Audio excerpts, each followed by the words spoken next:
Vamos orar. Vamos, pastor. Obrigado, Senhor, por mais um domingo juntos. Obrigado pela semana que passamos, pela tua graça, pelo teu amor, pelo teu cuidado com cada um de nós. Obrigado, Senhor, pela nossa saúde. Nesse instante, Senhor, que vamos abrir a tua palavra, pedimos que o teu Espírito Santo nos ensine, nos molde. Abre, Senhor, os nossos corações, as nossas mentes e a compreensão daquilo que o Senhor quer que vivamos para o Senhor. Obrigado por cada aluno aqui, por aqueles que não vão estar conosco nessa manhã, que o Senhor possa também aquecer os seus corações com a tua presença. Louvamos o teu nome, em nome de Jesus. Amém. Amém. Amém. Legal. Vamos nessa aí. Share screen. Como todos são novos, pastor André, mostra aquele slide que fala os temas, para eles entenderem o porquê do mesmo assunto de Paulo, mesmo assunto de Pedro. Hoje, Tá, papel do homem. Já estou começando aqui a compartilhar a aula. Olha lá, papel do homem no lar, na igreja e na sociedade. Isso. Então, nosso estudo está baseado aqui na carta de Paulo aos Colossenses e também, cadê meu spotlight? Né? E também a primeira carta de Pedro, né? Eles tratam dos assuntos em paralelo, e então a gente faz um comparativo aí de um com o outro. Essa é a nossa programação. Então, hoje estamos aqui na aula 2, pastor Rubens trouxe esse tema, e já deve estar no YouTube essa aula do pastor Rubens. Então, terminando a nossa aula aqui, eu vou dar uma busca lá, assim que achar, coloco no nosso grupo.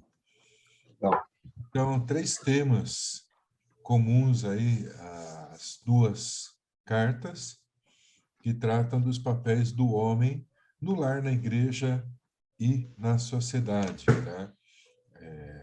Algo que assim, é bem interessante, bem desafiador, ainda mais nos tempos que a gente vive, né? De pessoas, não sei se já ouviram a expressão, mas pessoas não binárias, né?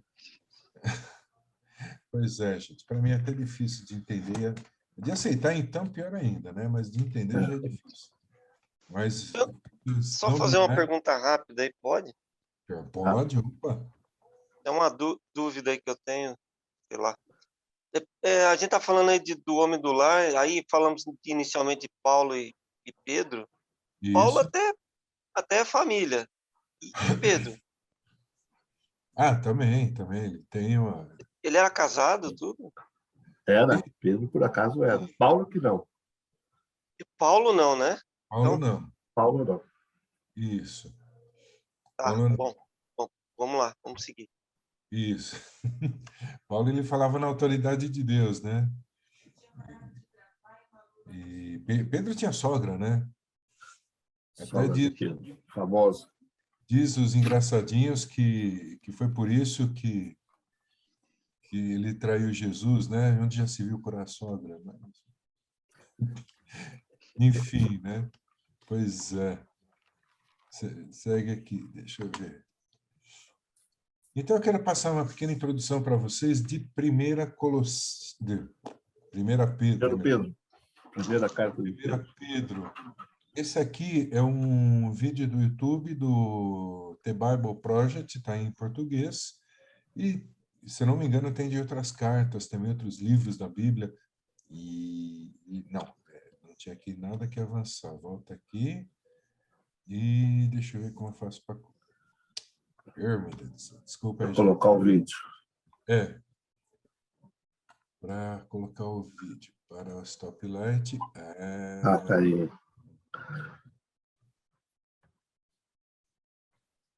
Não é pequeno assim, né? Fala sério. Vamos para o nosso plano B. Espero que vocês todos estejam me vendo ainda. Vamos.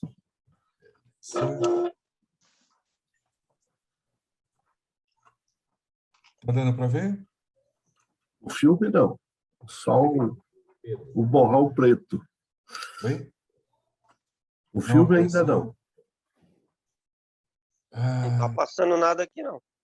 Não? Não. Tá. Achei. Tá. É porque eu tinha compartilhado só uma parte. E agora? Ok. Agora sim. Agora sim. Vamos nessa aqui. Ou Simão, quando ele se tornou um seguidor de... Vamos lá? Saiu o som? Saiu baixinho, mas saiu. Vamos ver. Tá. Seu nome era Shimon, ou Simão, quando ele se tornou um seguidor de Jesus. E ele fazia parte do círculo dos discípulos. Quando ele confessou que Jesus era o Messias, Jesus mudou o nome dele para Kefas, que é aramaico para pedra. Mais tarde foi traduzido para o grego como Petros, ou Pedro. Jesus prometeu que Pedro se tornaria um líder entre os apóstolos para guiar a comunidade messiânica em Jerusalém nos seus primeiros anos de existência. E foi isso que aconteceu. Lembre-se dos primeiros capítulos do livro de Atos. Pedro acabou sendo chamado para levar as boas novas de Jesus para além das fronteiras de Israel. Mas essa carta foi escrita décadas após essa missão ao mundo romano em geral. Descobrimos no final dessa carta que Pedro está em Roma, que ele chama de Babilônia. E aprendemos que Pedro encomendou essa carta, mas na verdade ela foi composta por um homem chamado Silvano, que era um colega de Pedro. Essa foi uma carta circular enviada para várias comunidades eclesiásticas na província romana da Ásia Menor, que é a atual Turquia. E Pedro descobriu que esses irmãos, de grande maioria não judeus, estavam sendo perseguidos. Eles estavam enfrentando hostilidade, sendo assediados pelos seus vizinhos gregos e romanos. E assim, Pedro escreveu para encorajá-los no meio do seu sofrimento. E isso ajuda a explicar o estilo dessa carta e os seus temas principais. A carta começa com uma saudação e se transforma em uma canção poética de louvor a Deus, o que introduz os temas principais explorados na parte principal da carta, em que ele primeiro afirma a nova identidade da família desses cristãos que estão sendo perseguidos, o que os ajudará a ver o seu sofrimento como uma maneira de dar testemunho sobre Jesus. E isso ajuda-os a concentrar esperanças futuras no retorno de Jesus. Vamos aprender mais. Você verá como todas as peças funcionam juntas. Pedro começa cumprimentando essas igrejas como um povo escolhido de Deus que está exilado pelo mundo inteiro. Contudo, Pedro deixa claro ao longo da carta que esses cristãos são gentios. Mas aqui ele os descreve com frases do Antigo Testamento, que descrevem como Deus escolheu o povo de Israel, a família de Abraão, ele próprio um exilado e errante. Essa é uma estratégia-chave que Pedro repete ao longo de toda a carta. Ele quer que esses cristãos não-judeus que estão sofrendo vejam que, através de Jesus, agora pertencem também à família de Abraão. Eles estão exilados como eles, são incompreendidos e maltratados, e estão procurando seu verdadeiro lar na terra prometida. Pedro continua essa ideia no salmo de abertura. Ele louva a Deus por fazer as pessoas nascerem de novo em uma esperança viva através da ressurreição de Jesus e do poder do Espírito. Deus está convidando todas as pessoas para uma nova família centrada em torno de Jesus. Uma família que tem uma nova identidade como filhos amados de Deus e que tem uma nova esperança de um mundo renascido pelo amor de Deus quando Jesus retorna como rei. E, para as pessoas que têm essa esperança, o sofrimento e a perseguição são, na verdade, um presente estranho, porque queima esperanças falsas e distrações como um fogo purificador e nos lembra do nosso verdadeiro lar e esperança. E assim, paradoxalmente, as dificuldades da vida realmente aprofundam nossa fé, tornando-na mais genuína. A partir daqui, Pedro vai passar para o corpo da carta, mas vai explorar todas essas ideias com mais profundidade. Ele primeiro desenvolve o tema sobre a nova identidade familiar do povo de Deus. Ele pega imagens ainda mais memoráveis do Antigo Testamento sobre a família de Israel e aplica-as a esses cristãos gentios. Assim como os israelitas deixaram o Egito, eles também devem estar prontos para a viagem, de sandálias nos pés e vara na mão, e deixar seu antigo modo de vida a caminho de um futuro novo. Agora, eles são o povo santo de Deus que viaja pelo deserto. Eles são o povo do novo êxodo, que foi redimido pelo sangue de Jesus, que é o último cordeiro pascal. Eles são o povo da nova aliança, que tem a palavra de Deus semeada profundamente dentro de si, restaurando seus corações e renovando as suas mentes. Eles são o novo templo construído sobre a fundação do próprio Jesus. E eles são o novo reino de sacerdotes que estão servindo a Deus como seus representantes para as nações. Agora, aplicando todas essas imagens incríveis a esses cristãos gentios perseguidos, Pedro está colocando o seu sofrimento dentro de uma nova história, e isso leva à próxima sessão. Sua perseguição pode realmente ajudar a esclarecer sua missão no mundo, para dar testemunho da misericórdia de Deus entre as nações. Então, Pedro primeiro os encoraja a se submeter ao domínio romano, mesmo que seja opressivo. Sim, ele reconhece sua perseguição, seu sofrimento é injusto, mas a resistência violenta não resolve nada. Sem mencionar que trai os ensinos de Jesus, que amava seus inimigos em vez de matá-los. Pedro, então, destaca especificamente a situação muito difícil que os escravos e esposas cristãs enfrentam quando viviam em lares romanos, onde o patriarca não seguia Jesus. O problema é que era suposto que todos na casa se submetessem e adorassem aos deuses do patriarca. Portanto, Pedro está ciente de que dar lealdade a Jesus gerará suspeitas. Então Pedro diz, é verdade, todos os cristãos, incluindo esposas e escravos romanos, foram totalmente libertados por Jesus. Mas eles devem demonstrar essa liberdade não através da rebelião, mas resistindo ao mal da mesma forma que Jesus fez, mostrando amor e generosidade aos seus inimigos. E em lares onde o marido também é cristão, é uma história diferente. Devem tratar as suas esposas totalmente diferentes de seus vizinhos romanos, considerando-as iguais perante Deus, que são dignas de honra e respeito. Pedro tem esperança de que essa imitação do amor de Jesus e do reino invertido dê poder às suas palavras, ao testemunharem a misericórdia de Deus e mostrarem às pessoas a verdade maravilhosa sobre o caminho de Jesus. Mas Pedro também é realista. Ele sabe que os cristãos continuarão sendo perseguidos, e assim ele os lembra da reivindicação futura. Ele lembra-os de como o próprio Jesus foi perseguido injustamente e assassinado por poderes humanos corruptos, mas na realidade ele estava morrendo pelos pecados dos seus inimigos. E depois disso ele foi reivindicado e recebeu a ressurreição pelo Espírito. E agora Jesus é exaltado como rei sobre todos os poderes humanos e espirituais. Então, Pedro mostra como o batismo aponta para as reivindicações dos seguidores de Jesus. Assim como Noé, eles foram salvos através das águas, não como um ritual mágico, mas como um símbolo sagrado que mostra a sua mudança de coração, o seu desejo de se unir a Jesus em sua morte e ressurreição. E agora, mesmo se eles forem assassinados por seguir a Jesus, a sua esperança está na reivindicação futura e em uma exultação ao lado do seu rei, o que leva Pedro para o momento final. Ele lembra as palavras de Jesus, que seus discípulos deveriam considerar uma honra e alegria serem perseguidos como ele foi.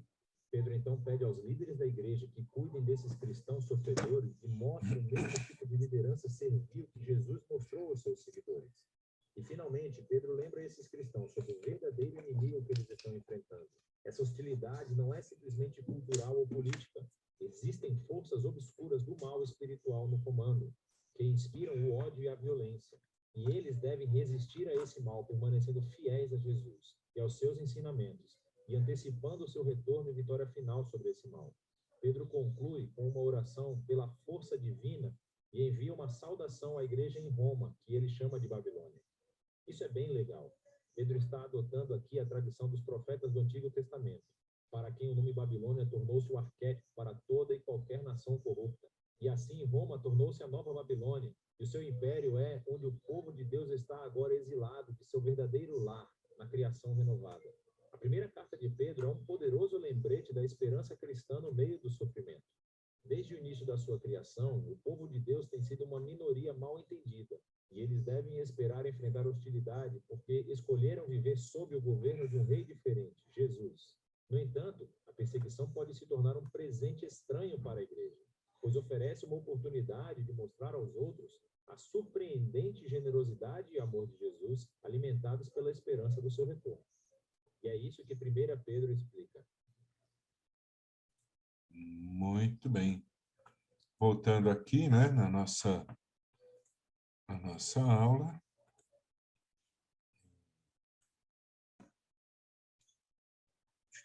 Como que é isso?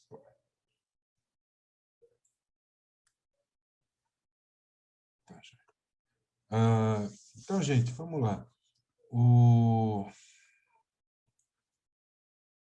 Aqui. Então, dando sequência, então, aqui, a primeira carta de Pedro, a autoria é do apóstolo Simão Pedro, e há controvérsias, tá?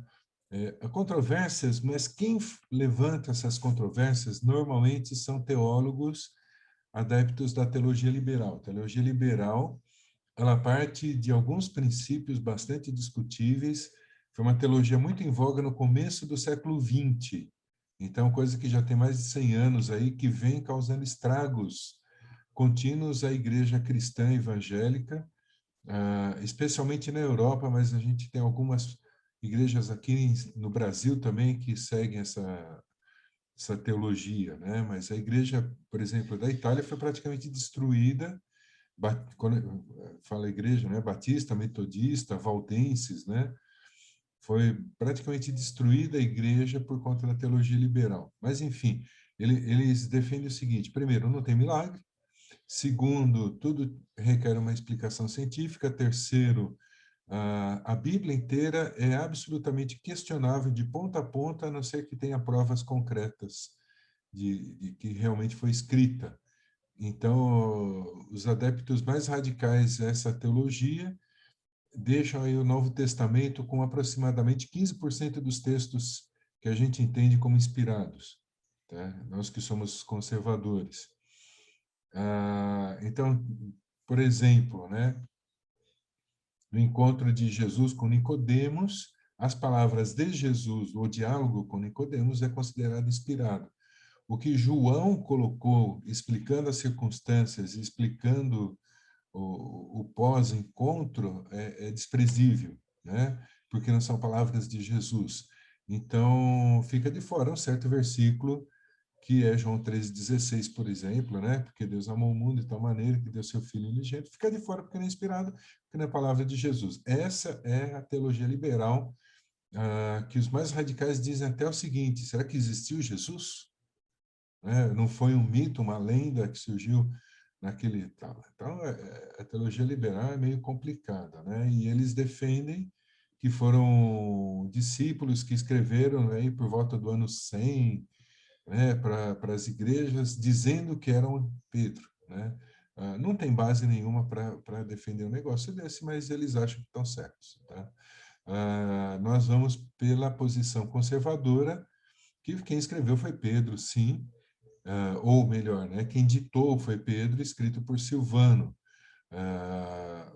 Um dos pontos de contestação é que é usado um grego refinado, um grego bem escrito, né? Mas como Silvano é tido como uma pessoa culta, provavelmente ele filtrou um pouco do que Pedro lhe passava, provavelmente em hebraico, né? Ou com alguma coisa de grego, mas o Silvano que escreveu. Tanto que a forma de escrita de 2 Pedro é muito mais tosca, simples e direta, bem do estilão do Pedro mesmo, que provavelmente foi ele que escreveu 2 Pedro. Destinatários, crentes da Ásia Menor, que hoje é a Turquia, tema sofrimento.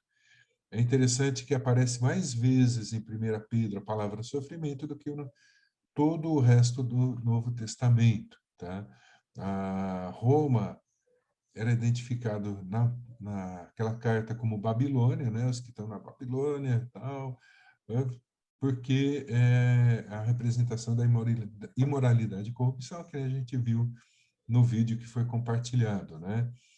E se pensar que hoje em dia a gente tem um monte de Babilônia por aí, né? E os crentes eram discriminados na época. Havia uma discriminação, e isso a gente está falando aí de 65 depois de Cristo, 67 depois de Cristo, né?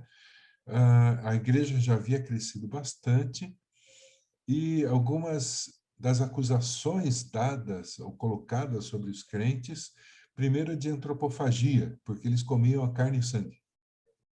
Esse é meu sangue que é dado por vós, esse é meu corpo que é partido por vós. São antropófagos, né?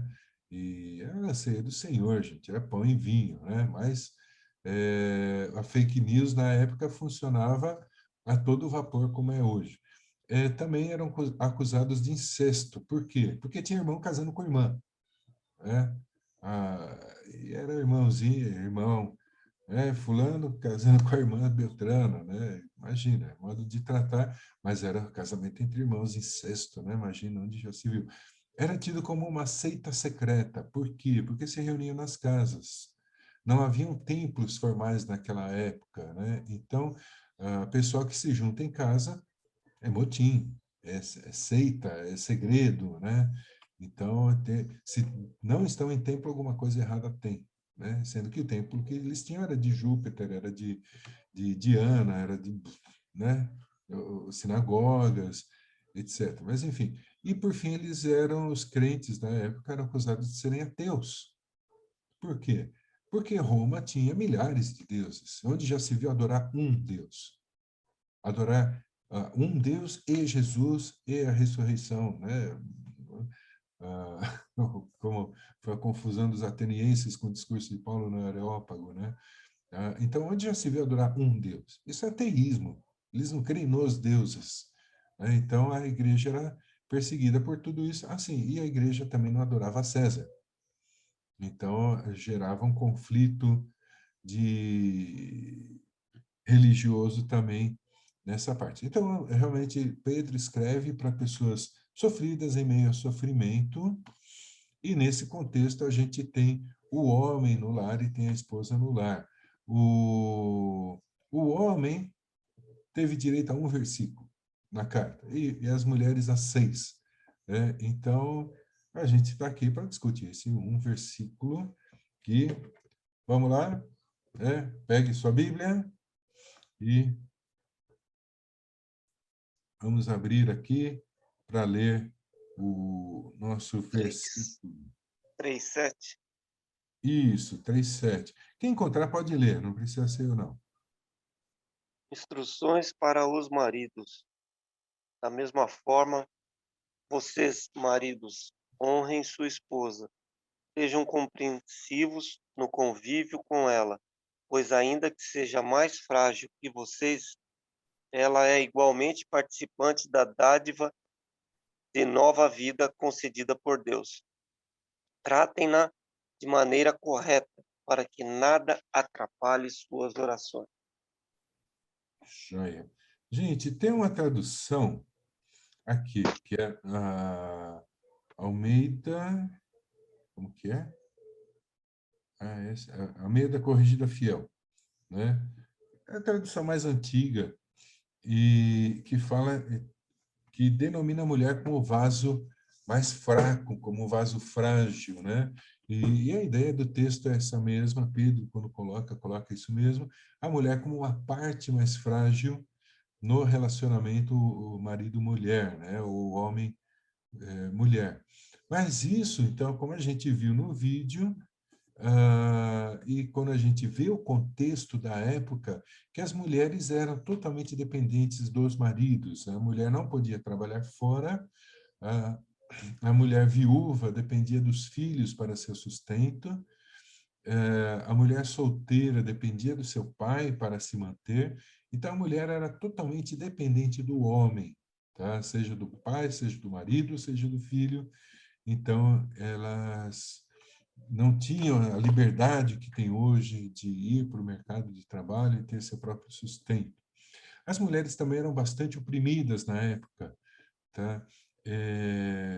A cultura da época se assemelha um pouco a algumas culturas que a gente tem hoje, onde eu vi um caso aí, teve uma família que, mesmo em meio à pandemia, resolveu tirar uns dias de descanso, foram para a Bahia e o bonitão estava na beira da piscina tomando lá seu suquinho de bermuda, e a mulher tinha que se vestir de calça comprida, não podia ser agarrada, tinha que ser largona, que era para não marcar o corpo, uma blusa comprida que cobrisse, inclusive, os quadris, de manga comprida, e usando um lenço, um véu sobre a cabeça, de modo que só aparecia da sobrancelha até o queixo, no calor de mais de 30 graus. E ela tinha que estar contente e feliz porque estava ao lado do seu marido. E hoje tem culturas que acontecem isso, gente, né? É um exemplo atual de que os benefícios são para os homens e os ônus, né? Os bônus é do homem e os ônus são das mulheres, né? Então, é um reflexo, porque é uma cultura com raízes no Oriente Médio e que reflete bem o que já era na época de Jesus. Para os homens, tudo, para as mulheres, nada, né? Como exemplo atual, o que você poderia Você pode abrir seu microfone e compartilhar. O que você poderia dizer de exemplo atual de mulheres oprimidas?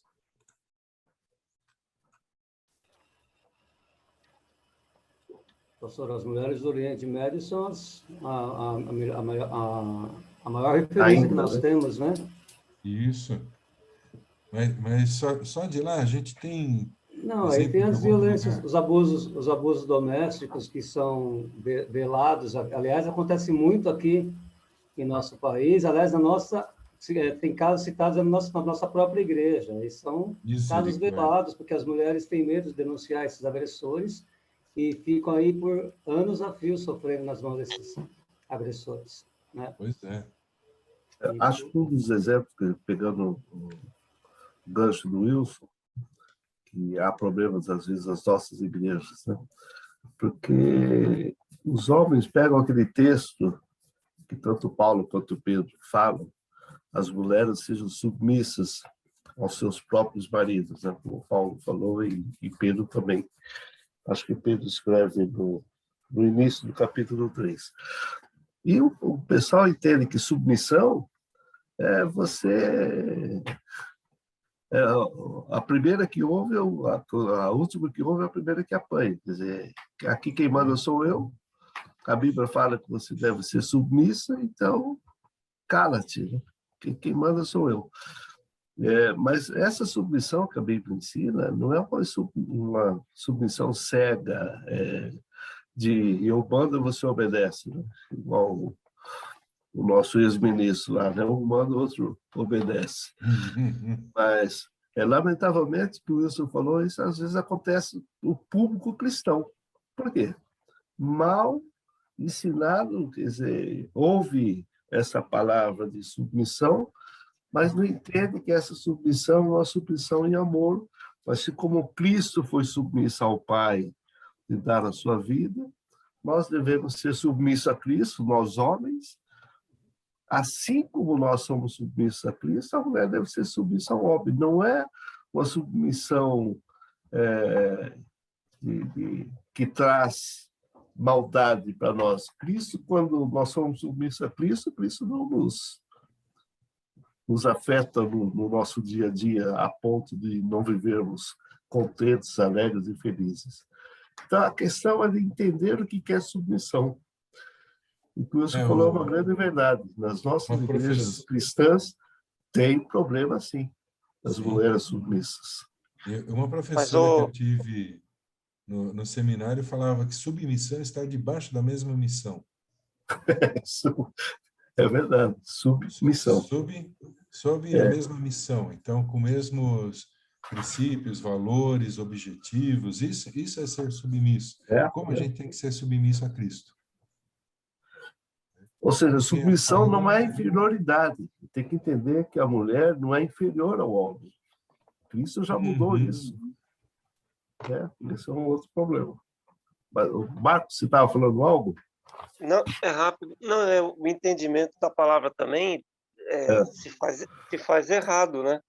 Dentre tudo que o pastor falou aí, o Wilsinho, muitas vezes a pessoa, o irmão, né, vamos dizer assim, faz o entendimento errado.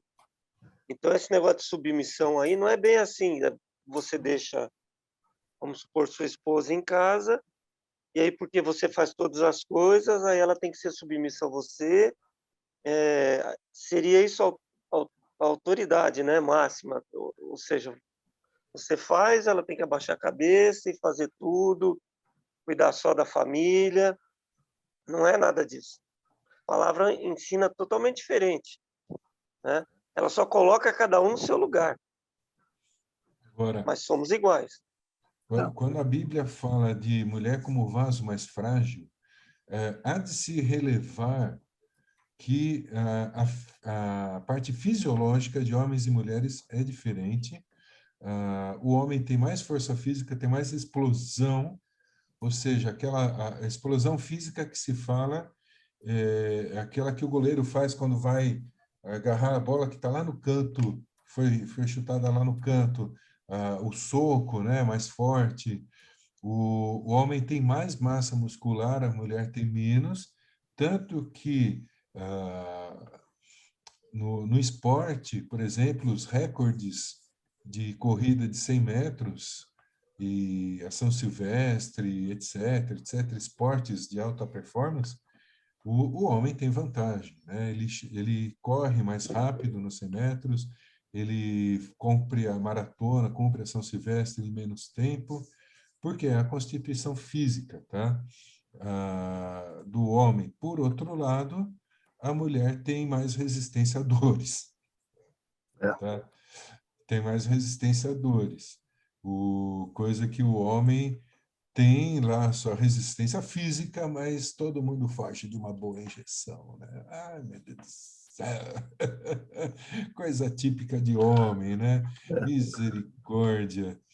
Só E... complementando, pastor André, que outra palavra de submissão Tá? não é subserviência, que a turma entende que submissão é submisso, uma submissão cega. Eu mando, você obedece. Então, esse é um problema que o Wilson comentou, que há problema nos lares cristãos, pelo falta do entendimento do que é submissão. Não é submissão, é uma subserviência cega. Eu mando, você obedece. Até porque, se a gente pensar, olhar algo que aconteceu lá no passado, a gente pode ver o exemplo de Sara. Sara e o seu marido. Chamando de Que houve com Senhor, né? eles? O que aconteceu com ele? Eles estavam chegando no reino lá e Abraão falou para ela, olha, se ele te perguntar, fala que você é minha irmã. É uma subserviência cega, né? Que levou ao pecado. Porque quando o rei perguntou quem é você, eu sou a irmã dele. E ele, o que aconteceu? Ela acabou indo para o harém do rei. Quando o rei descobriu que não era bem assim, chamou Abraão a chincha, né? Pô, cara, como é que você faz isso com a sua mulher? Então, a questão da subserviência realmente cega, a submissão cega, é um problema dos nossos lares hoje ainda. Passado 3.000 anos, 4.000 anos. Verdade. E tem que ser tratado. E o pior é que a gente está numa sociedade em mudança, que a gente... O que acontece? Desculpa, gente, foi 2 aqui. Não, tá certo.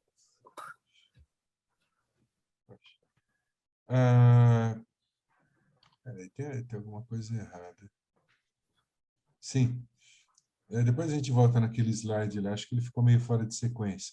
O problema é que a gente vive hoje numa época de empoderamento feminino, onde a noção de empoderamento, mais do que igualdade, virou uma inversão de papéis, né? Onde a gente vê uma Mulher Maravilha que bate e o homem que chora, né?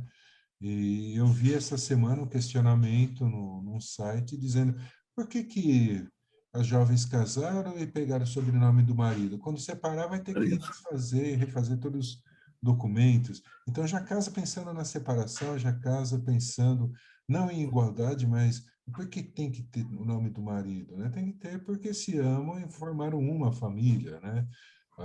E a Bíblia, quando aborda a questão da mulher como vaso frágil, é para proteger a esposa de abusos físicos, morais, espirituais, né? Dar o devido valor à mulher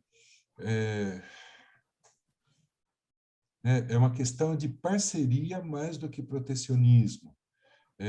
Os dois estarem juntos, né? Fazendo as coisas numa cumplicidade positiva, do que, vasinho frágil, eu tenho que cuidar, senão vai quebrar, né? Pedro ainda coloca assim, porque são herdeiros juntamente da graça. Meus irmãos, no reino de Deus, nos céus, nem se casa nem se dá em casamento, não vai ter gênero, né? E também não libera para ter multigêneros, tá? É homem e mulher. Enfim, mas no céu não vai ter gênero, não vai ter raça, não vai ter língua. Somos todos, né? Seremos todos seres espirituais servindo ao Senhor. Então, a gente vai dar conta disso diante do Senhor, né? Aí a gente fala assim, Paulo... Ó, gente, estou com Paulo na cabeça, misericórdia. Pedro fala assim, trate a sua mulher com dignidade. Então, o que é tratar com dignidade? Primeiro, como mostrar amor à esposa, eu destacaria 5 linguagens do amor. Se você nunca viu ou ouviu, então estão aqui. Toque palavras, tempo, presentes e serviço. Tem vídeo na internet, no YouTube, que explica isso. Tem livro, As 5 Linguagens do Amor. É muito bom, tá? Se você nunca viu, ou melhor, né? Para não ficar chovendo no molhado, vocês todos conhecem As 5 Linguagens do Amor? Abre o microfone, só me confirma, porque eu estou na tela resumida, não os vejo. Eu conheço. Conheço. Sim. Rubens, sim. Luiz, já ouviu, Luiz? Não. Tá, então, brevemente falando, né? Você pode expressar o amor de várias maneiras, ou seja, através do toque, né? Da carícia, e não apenas da carícia sexual, mas do cafuné, do abraço, né? Pode se manifestar através de palavras, né? Então, eu te amo, você é importante para mim, etc. O amor pode ser manifesto através de tempo de qualidade, ou seja, vou gastar tempo com quem eu amo, vou ficar junto, vou fazer coisas juntos, tal. E dar tempo realmente de atenção. Não é cada um num canto do sofá assistindo TV, tá? Às vezes pode até ser né, juntinho assistindo, mas é dar tempo de qualidade. O amor pode ser manifesto através de presentes. Trazer um bombom, uma joia, né? E pode ser o amor manifesto através de serviço. Então, a esposa acorda e quando viu, você já lavou toda a louça que ficou da janta do dia anterior, né? Ou você ajudou ela a arrumar a casa. Então, né, o amor pode ser manifesto. E o teu modo de ser amado também normalmente cai entre esses 5, não necessariamente um deles, pode ser mais de um, né? E a coisa mais louca, interessante, impressionante que Deus colocou é que normalmente 90% dos casos... Opa, tem um celular tocando, não foi o meu. Normalmente, num casal ou num relacionamento marido-mulher, ou mãe filho, o pai filha, né? As linguagens são diferentes, tá? E isso dá muito problema, né? Tem gente que gosta de cafuné, tem outro que não tolera ser abraçado. Tem gente que traz palavras de afirmação quando o outro gostaria que você lavasse a louça. Tá? Então, amar e ser amado é uma arte, gente, tem que ser desenvolvida, tá? É complicado. Mas, então, a dignidade, tratar a mulher com dignidade se manifesta através de respeito, através de diálogo, de companheirismo e cumplicidade, tá? É minha esposa, não abro mão, é meu marido, não abro mão, né? Quero estar junto, o meu sonho é envelhecermos e comer pastel na feira, né? Aquela coisa toda. Ou vamos viajar o mundo, sei lá. Agora, eu quero colocar, então, 3 perguntas para vocês, né? Eu ia dividir em grupo de 3, então, já que estamos em 3 alunos, 3 perguntas aqui. É depreciativo o homem fazer tarefas domésticas? E aí? Hoje ainda mais já é para responder? E Já é aí? para responder, não?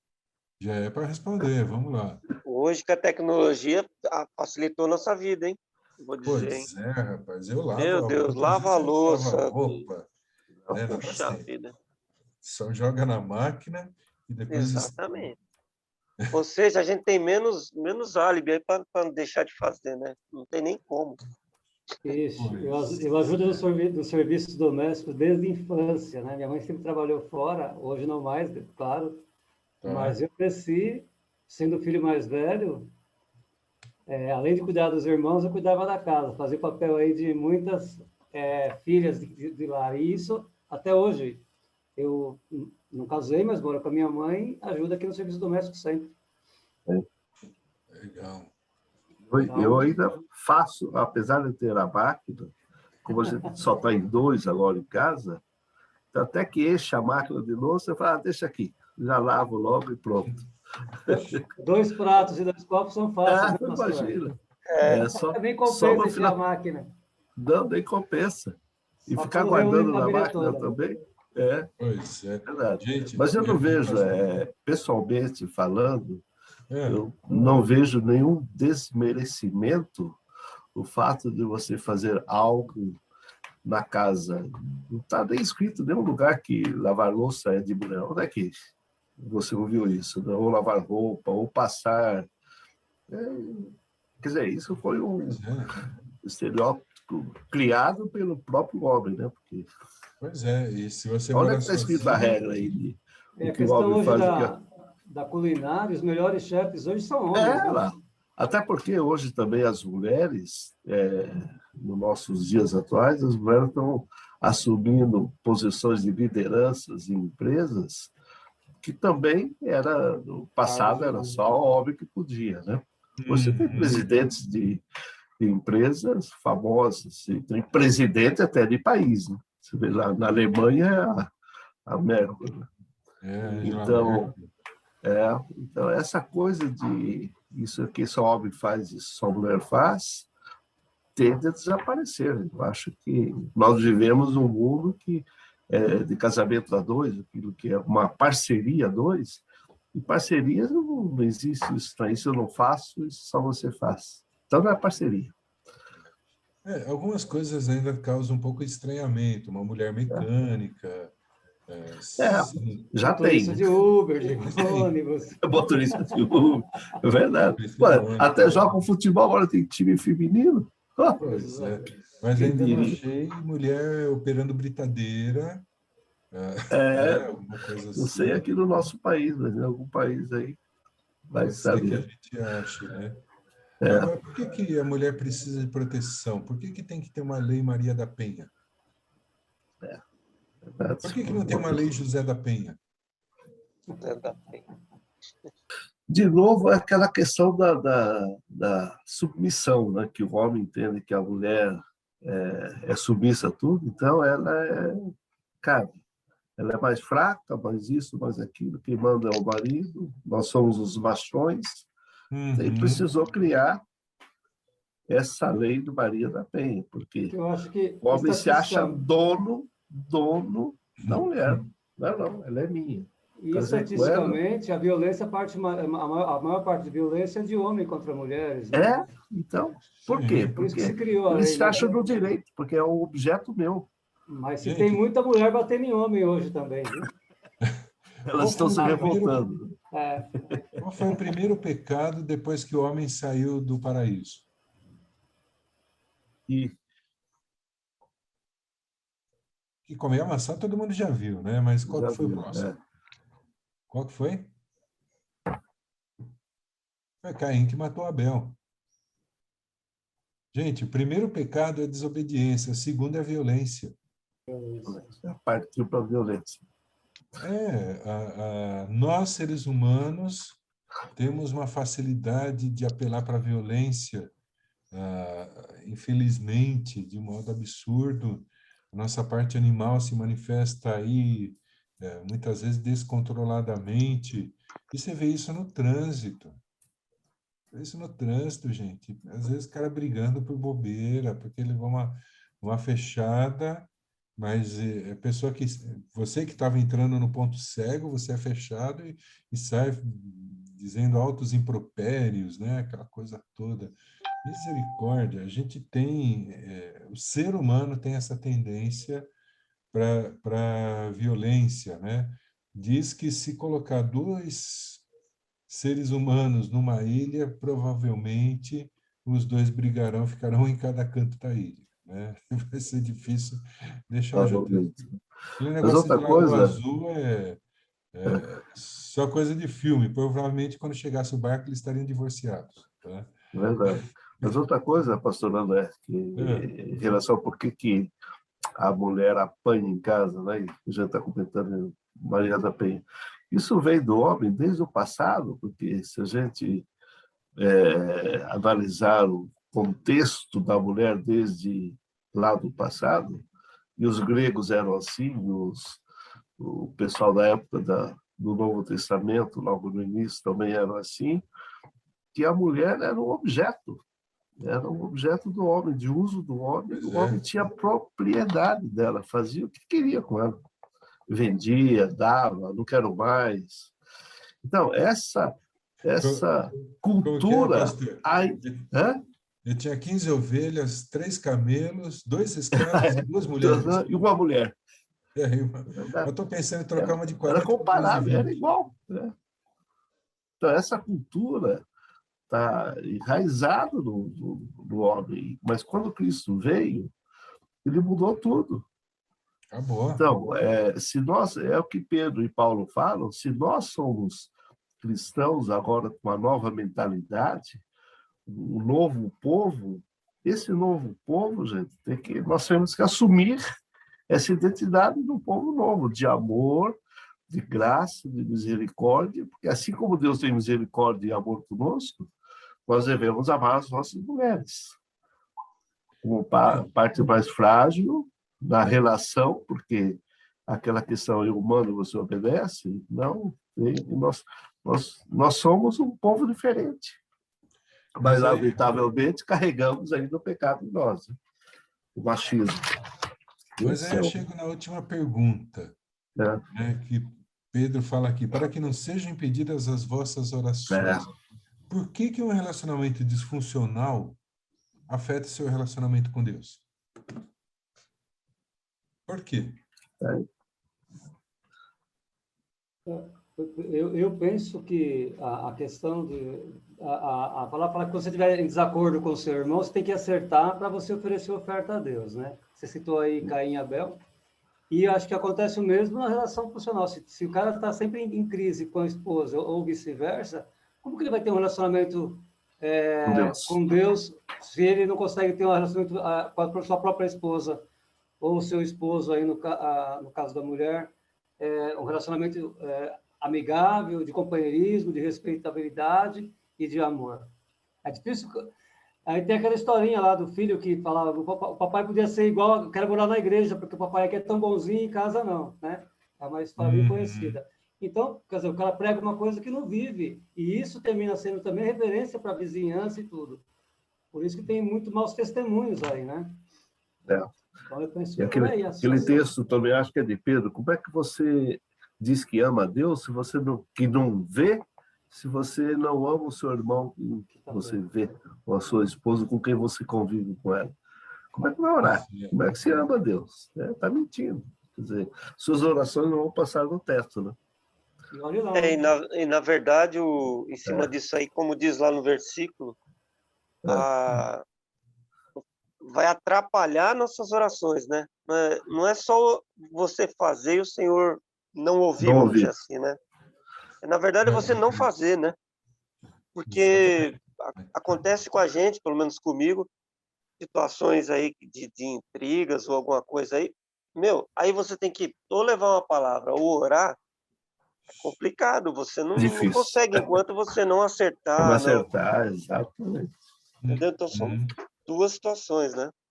Deus ouvir a sua oração falsa, né, entre aspas, e você não fazer realmente, né? O pior é que o coração vai ficando cauterizado, duro, e você nem sente mais vontade de orar. Você vai.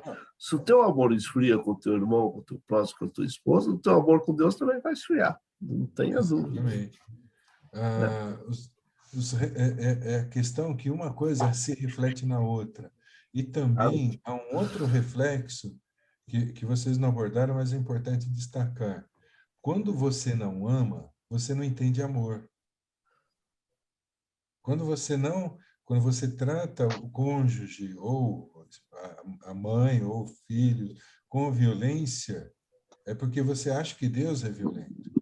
Você não entendeu o amor de Deus. Você não entendeu o perdão de Deus, né? A gente é muito mais da passagem que choveu fogo e enxofre em Sodoma e Gomorra, né? Ou a pessoa iracunda, né, vamos dizer assim, muito mais para choveu fogo e enxofre em Sodoma e Gomorra, consumir aqueles pecadores, né, de bem feito, tiveram o que mereceram. É muito mais isso do que o filho pródigo, que o pai estava esperando, abraçou o filho, perdoou, recebeu, deu vestes novas, né? Então, nós temos dificuldade, e não é exclusividade nossa, não, gente. Os discípulos já estavam com Jesus há anos, pelo menos 2 anos, e olha o professor, hein? Não era do nosso nível, era Jesus, né? Era o chefe da cadeira, né? Não era nós que somos aí, né? Os samaritanos não quiseram receber Jesus. Jesus, vamos orar para que caia fogo sobre aquela cidade. Jesus olha assim. Meu, Como assim, né? como assim? Vocês estão 2 anos comigo, gente, para. Vocês não aprenderam ainda. Não é essa a pegada, não. É amor, é perdão, é reconciliação. Gente, é a gente saber falar, eu errei, me perdoa, eu te amo. Isso é uma coisa tão nova, né? Eu aprendi com o pastor Edson nos anos 80. Uau! Querido, eu errei, né? Ou querido, ou filho, filha, né? Te amo, me perdoa, sabe? Gente, é complicado isso aí, né? Então, às vezes a gente não tem um relacionamento saudável com Deus porque não tem relacionamento saudável. A gente é disfuncional e transfere isso no relacionamento com Deus. Se eu não for no culto, Deus vai pôr a mão sobre mim, sabe? Eu ouvi de uma pessoa assim, eu oro para Deus me sustentar, porque se orar para Deus pôr as mãos, eu vou ser esmagado. Não vai, não vai. Não é prazer de Deus que ninguém pereça, não é prazer de Deus que ninguém seja condenado, mas é da vontade permissiva de Deus que alguns o rejeitem, tá? Deus ama tanto a tal ponto que dá a liberdade do homem, ou do ser humano, não aceitar, rejeitar, virar as costas para ele, e é um amor tal que quando a pessoa se arrepende, a promessa é viva e eficaz, que o coração humilde e o espírito contrito Deus não rejeitará. Então, de certo modo, homens, temos que desenvolver amor de mãe. Um aspecto que eu quero colocar também, que é o aspecto intelectual da mulher, é que a gente não casou com uma pessoa igual a gente. Ela é totalmente veio de uma família diferente, pensava diferente. Então, a gente tem que olhar esse aspecto intelectual da mulher. O background Existe aquela famosa frase, né? A mulher é de Vênus e o homem é de Marte, né? Eles são duas, se é possível. Então, para o homem, por exemplo, a sexualidade, ou seja, o ato, é o sexo. Quer dizer, o sexo é o ato. Já para a mulher é o afeto, são as palavras, são aquilo que você toca, aquilo que você... O homem não, né? Já parte para a ignorância logo e já resolve. Então, a mulher, nessa questão, quando Pedro fala que é o sexo mais frágil, então, nessa questão é que nós temos que usar, tá certo? A nossa inteligência, entender as nossas esposas, nossas mulheres, de que elas não são igual a gente. Nós casamos com um ser diferente. Nós temos que entendê-la, amá-la, as palavras, o cuidado do que você fala com sua esposa, porque se de manhã você acorda, já fala, porque o café não estava bom, não sei o quê, estou indo para o trabalho, um abraço. E chega à noite e quer fazer sexo. Ela passou o dia inteiro ouvindo aquelas palavras que você falou. A ofensa. O homem não, né? Porque você saiu dali, já passou, você chega 5 minutos depois, você consegue fazer sexo. Mas a mulher não é assim, ela não pensa assim, igual a gente. Então, a mulher, por isso que nós temos que tratá-la com amor, e quando o Pedro fala com entendimento, dando honra à mulher, nós temos que tratá-la com carinho. Nesse sentido, da parte mais fraca, as nossas atitudes, as nossas palavras, é isso que leva realmente a vida a dois a ser mais tranquila. Senão vai ser realmente paulado o tempo todo. Né? Esse é um dos problemas. Tem um vizinho meu que não é crente, ele frequenta uma sociedade que até um tempo atrás era considerada secreta, né? Mas, enfim, ela tem lá seus princípios religiosos, mas simplesmente entende que é um ser supremo que foi o grande arquiteto do universo, né? Mas ele fez 10 anos de casado, me convidou para a celebração dos 10 anos, ia ser lá na loja dele, né? Na loja que ele frequenta. Eu fui. Gente, para pregar o evangelho eu vou até no inferno, velho, de boa. Para ir no céu não precisa, no céu já está tudo salvo. Né? Para a gente ter oportunidade de compartilhar Jesus, você tem que ir para os infernão da vida. Eu fui, né? Foi uma experiência sui generis, nunca tinha ido, não conhecia, não pretendo voltar, não. Mas, enfim, de tudo ainda tira umas coisas boas, viu? O pessoal lá falando, olha, porque o homem é muito racional, a mulher é mais emoção, e isso que traz equilíbrio no relacionamento. O homem, né, faz, o homem disputa, o homem provê e a mulher ama, a mulher acolhe, né? Então, essa diferença, ela tem... Eu achei interessante, isso aí eu gravei até hoje, né? Guardei no coração, porque é verdade, né? O vídeo do pastor Cláudio Duarte, né? O homem é mais corpo, a mulher é mais alma. Foi uma diversão assistir aquele homem. Né? Então, a gente tem que ter esse entendimento para que nossas orações não sejam impedidas, para que, quando fala, né, caminho da alegria plena, que é o tema do semestre, gente, ter um relacionamento saudável, né? Primeiro com os que nos cercam e depois com Deus. Porque de relacionamento disfuncional o mundo está cheio e Deus nos chama para a cura do corpo, da alma e do espírito, né? Do espírito a ser salvo, da alma, né? Para o corpo do milagre, né? Da bênção, da cura mesmo, né? Da saúde, e da alma, né? Curando os sentimentos, as emoções, trazendo perdão, trazendo amor, trazendo relacionamentos saudáveis no lar e na igreja. Isso deve se refletir no seu trabalho, no seu relacionamento social com outras pessoas, né? Enfim, é isso. Tá? Só complementando uma frase que a gente conhece bastante, que assim, o homem é atraído por aquilo que vê, tá certo? A mulher é atraída por aquilo que escuta. É verdade. Por isso, nossos cuidados com as nossas palavras de carinhos, porque realmente é assim. Como é que se explica um jogador chamado Amaral, lembra dele, Marcão? Mais feio que bater da mãe em dia de chuva. Casou com uma mulher bonita. Por quê? A lábia. Pois certo? é. A mulher é atraída para aquilo que escuta. Imagino que o cara deve ter contado para ela, né? Olha, se casar comigo, você vai estar feito o resto da vida, né? E esses agressores têm essa forte lábia aí, viu, pastor? Ele sabe o ponto fraco, vai lá, seduz, Então, né? E por isso que eu falei, mal. a mulher é atraída por aquilo que escuta, gente. A gente não, a gente olha, vê. Então, essa é a diferença que a gente tem que entender. Por isso que eu falei que a mulher é de Vênus, nós somos de Marte, né? Mas a gente está convivendo e temos que aprender a amar as nossas mulheres. É isso.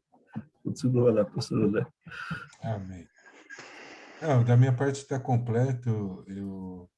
O nosso desafio realmente é a gente entender que precisamos ter relacionamentos saudáveis.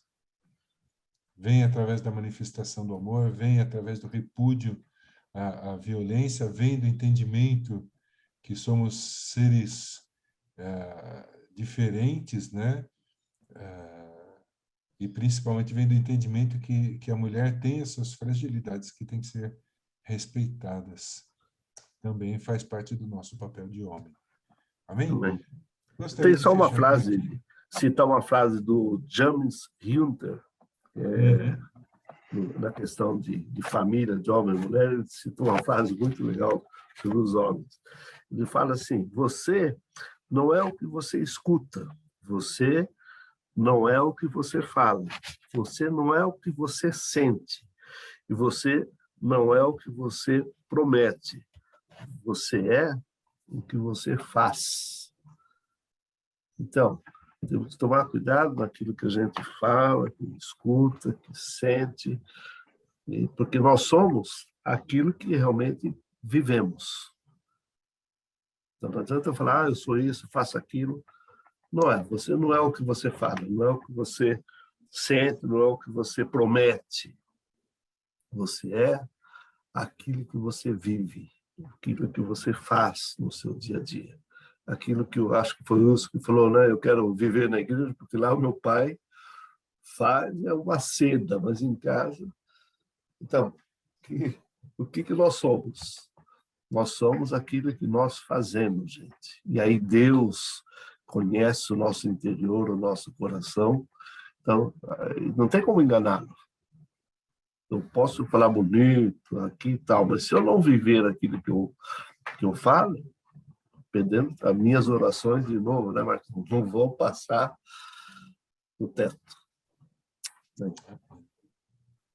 Bem, vamos concluir então por hoje, irmãos. Vamos orar para encerrarmos aqui. Foi muito bom esse bate-papo gostoso. Legal. Uma pena que a Almarada desistiu, né? Falei, vai falar dos homens, relacionamento, tô fora. Eu posso Muito falar provável. um minutinho? Claro, Luiz. Diga lá. Posso? Oi, pode? Claro. Bom, meu nome é Luiz Augusto, estou participando pela primeira vez e hoje só fiquei na fila do gargarejo para eu conhecer os irmãos e saber em que lugar, aonde eu estava inserido. Bacana, gostei muito e nas próximas já vou vir com força total. Luiz, É isso aí. Esse está no meu coração, viu? Que benção. Porque a próxima aula, né, é o homem e a igreja. O homem na igreja. É. Domingo que vem a gente vai ver o papel do homem na igreja. Olha lá. E vamos estudar primeiro Paulo, né? Colossenses 3, de 12 a 17. Leia aí essa semana, gente.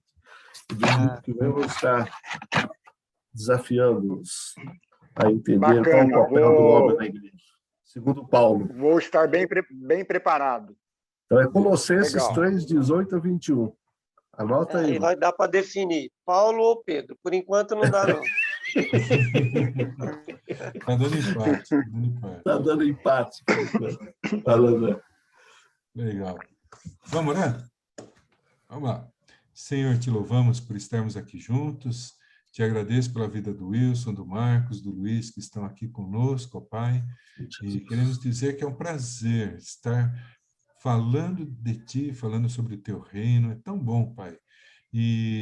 Mas que não seja apenas palavras soltas ao vento, mas a Tua palavra possa morar em nossos corações, possa criar raízes e frutificar no tempo oportuno. Ou seja, naquela hora que somos confrontados a dar uma palavra ríspida, onde somos, nosso ser quer se sobrelevar e fazer coisas erradas, para que tua palavra frutifique nesse momento, para que demos frutos de justiça, frutos do Espírito, Senhor. Ô Pai, tem misericórdia, confessamos a Ti as nossas fraquezas, a nossa dificuldade, Senhor, em honrar a Ti completamente, mas pedimos que Teu Espírito nos ajude em nossos corações e possamos realmente refletir a Tua luz no nosso lar, na sociedade e na igreja, em nome de Jesus. Amém.